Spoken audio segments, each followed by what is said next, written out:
Your tires are lying to you right now. That grayish-brown haze creeping across your sidewalls? Everyone blames dirt. It's not dirt. It's your tires aging in front of you. And the $12 spray you just bought at the auto parts store is making it worse, not better. Stick around, because by the end of this video, you'll know a trick that costs about $1, takes 5 minutes. But first, you need to know why Tire Shine has been lying to you for years. The channel that saves you money before the mechanic gets the chance to. Today we're breaking down why commercial Tire Shine is a cosmetic band-aid, the one household ingredient that actually treats the problem, and 3 other spots on your car where the exact same trick works. Stick to the end, because the last habit I show you matters more than every product on this list combined. Let's get into it.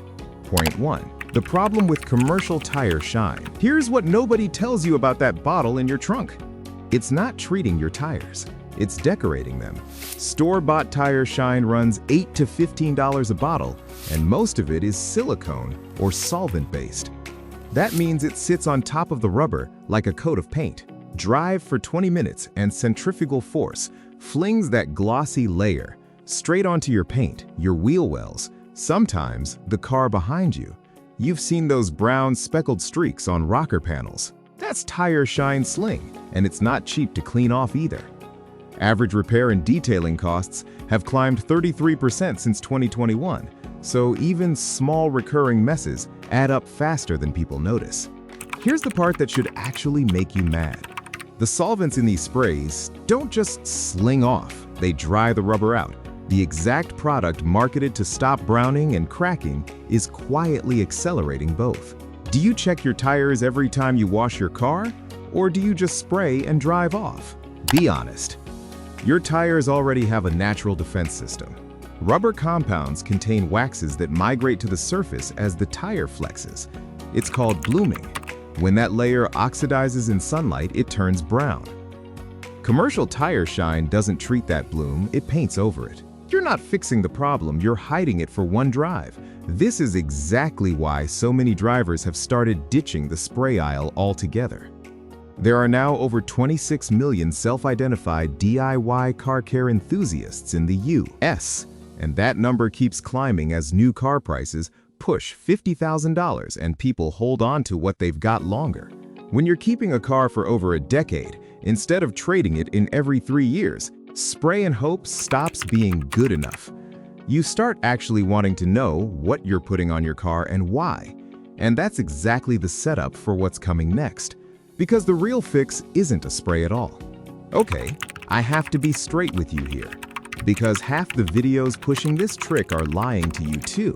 The fix is a 50-50 mix of vegetable glycerin and water. Glycerin is a humectant. It pulls moisture into the rubber instead of sitting on top of it, which is why it gives you that deep, matte black satin look instead of the fake wet glass shine. Because it soaks in instead of coating, it won't fling onto your paint the way sprays do, but, and this is the part the lasts forever videos conveniently leave out, glycerin is water soluble. Rain, a car wash, even a few days of heavy dew, and it washes out. Real-world testing puts it at a matter of days to a couple weeks, not forever. Here's why that's not actually the problem it sounds like. This trick costs pennies per application. One bottle of glycerin lasts you dozens of uses, so even reapplying every couple weeks, you're still paying a fraction of what you spent on the spray that was drying out your rubber anyway. You're not buying permanence. You're buying a 5-minute habit that costs almost nothing and doesn't damage what it touches. Point 2. How to actually do this right doing this wrong wastes your time, so pay attention. 1. Wash the tire first. Brake dust and that brown oxidized bloom have to come off with soap and a stiff brush before you apply anything. Glycerin can't bond to a dirty surface, you'll just seal the dirt in underneath it. 2. Dilute it 50-50 with water. Straight glycerin is thick and sticky, and a sticky tire is a dust magnet. You want a thin, sprayable mix, not syrup. 3. And people mess this up constantly, do not substitute cooking oil. Olive oil, vegetable oil from your kitchen, whatever's on the shelf, it goes rancid, attracts dirt, and can degrade rubber over time. It has to be glycerin specifically. 4. Apply to the sidewall only. Keep it off the tread. The tread is what keeps you connected to the road. and no cosmetic trick belongs anywhere near your traction. Which one of those 4 have you already gotten wrong? Tell me in the comments. Point 3. 3 more places this trick works. Your tires aren't the only rubber and plastic on your car quietly aging.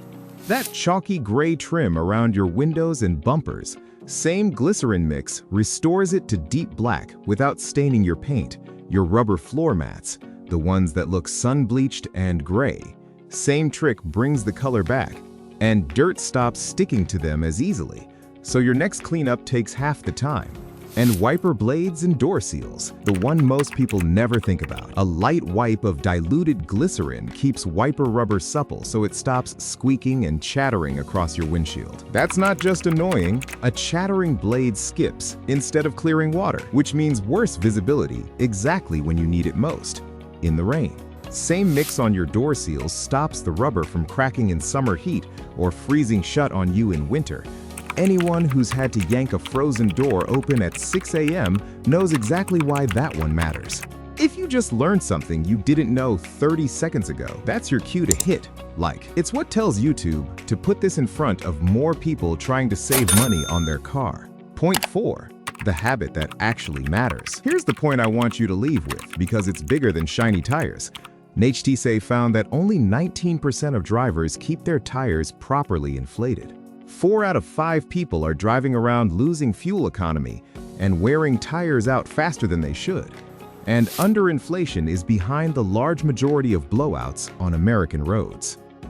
In 2024 alone, tire-related crashes killed over 500 people. So here's the real habit. Every time you're out there making your sidewalls look good with the glycerin mix, put a tire gauge on the valve stem first. It takes 15 seconds. Cosmetic care means nothing if the tire underneath it isn't safe. Glycerin restores how a tire looks. It does not fix dry rot, it does not fix dangerous underinflation, and it does not fix tread worn past the legal limit. If your sidewalls are cracking deep or crumbling at the edges, no shine trick replaces a new set. That's a tire that needs to come off your car, not one that needs to look better. That's not a money-saving tip, that's a line.